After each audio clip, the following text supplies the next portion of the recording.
नमस्कार, आदाब दोस्तों।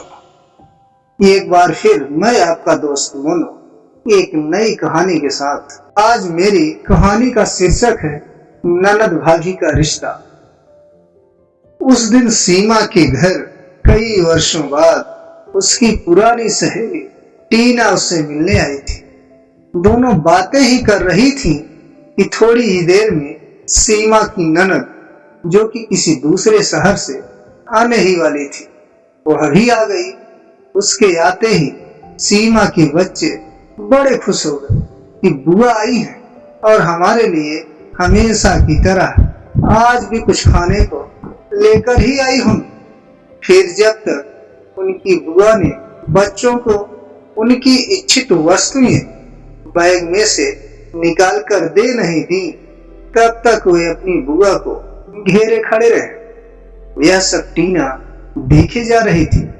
सीमा ने उससे पूछा, इस तरह क्या देख रही हो?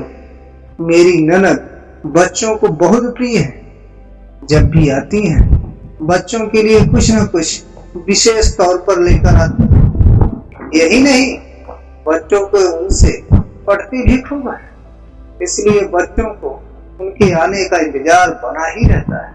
अब तो जितने दिन वह यहाँ रहेंगे उतने दिन रोज रोज हम मिलकर सारे काम जल्दी निपटाएंगे और फिर दिन भर मजा, मस्ती, खेल और गप्पों का दौर शुरू हो जाएगा। ये सब सुनकर टीना बोली, तू कितनी लकी है कि तेरी ननद इतनी अच्छी है। मेरी ननद तो साल में एक बार ही आती है, पर क्या बताऊं, उसके आने के बाद तो हमारे घर का माहौल ही बदल जाता है। मेरे बच्चे बुआ का नहीं, उनके बच्चों का इंतजार करते हैं, क्योंकि उनके साथ खेलना होता है। उसके आने के बाद मैं तो बस फिर घर में बस काम वाली बाई बनकर रह जाती हूँ। घर में पूरी फैमिली, मेरे सास, ससुर, ननद, पति सब मिलजुल कर बतियाते हैं, पर मुझे उसमें शामिल नहीं करते। किचन में तो कोई झांकता तक नहीं, बस बाहर से ही ऑर्डर कर देते हैं कि मनु आई है तो उसकी पसंद का ही खाना बनाओ। मेरी ननद और सास बाजार या अन्य कहीं घूमने भी जाते हैं, पर मुझे बताते तक नहीं कि कहाँ जा रहे हैं, कब आएंगे। यहाँ तक कि हमारे घर की साल भर की सारी प्लानिंग भी मेरी ननद ही करती है। अभी हमारे घर में रिनोवेशन का कार्य शुरू होने वाला है, ऐसा मेरे कानों में सुनाई दिया है। यह भी मुझे बताया नहीं गया। उसका डिजाइन भी वही सिलेक्ट करेंगे। कहने को मेरा ससुराल मेरा घर है, पर मुझसे किसी बात में राय तक नहीं ली जाती। दूर बैठी मेरी ननद ही सब तय करती। मेरे पति भी इस मामले में कुछ नहीं बोलते। ननद का तो अपने ससुराल और मायके दोनों पर राज चलता है, और मैं आज भी ससुराल में अपने आप को अजनबी ही पाती हूँ।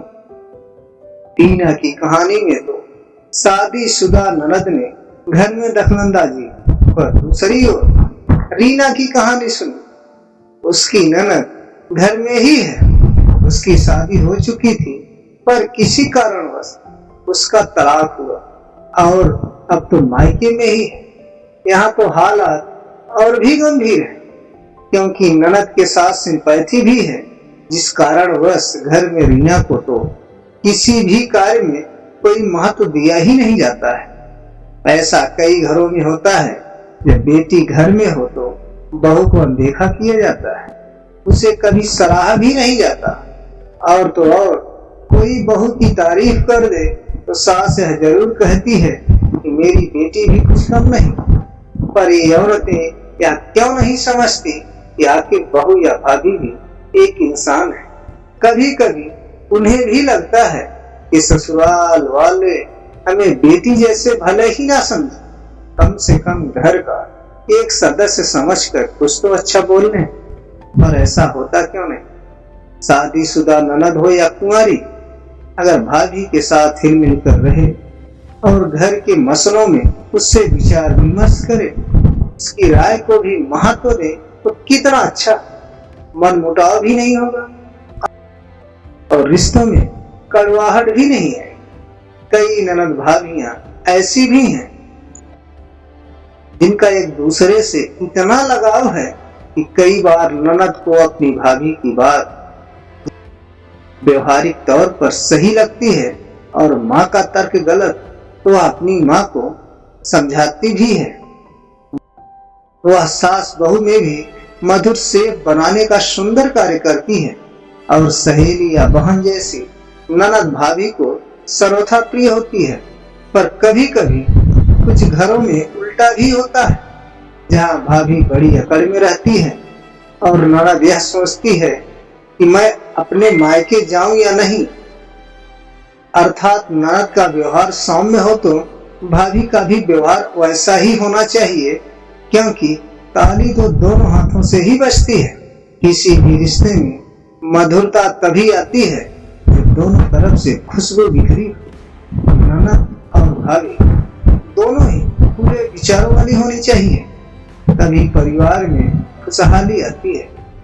राधे राधे दोस्तों, हमारी कहानी आपको कैसी लगी हमारे चैनल स्टोरी टीम के कमेंट बॉक्स में अवश्य बताएं और हमारे चैनल को अधिक से अधिक लाइक और सब्सक्राइब करें। धन्यवाद।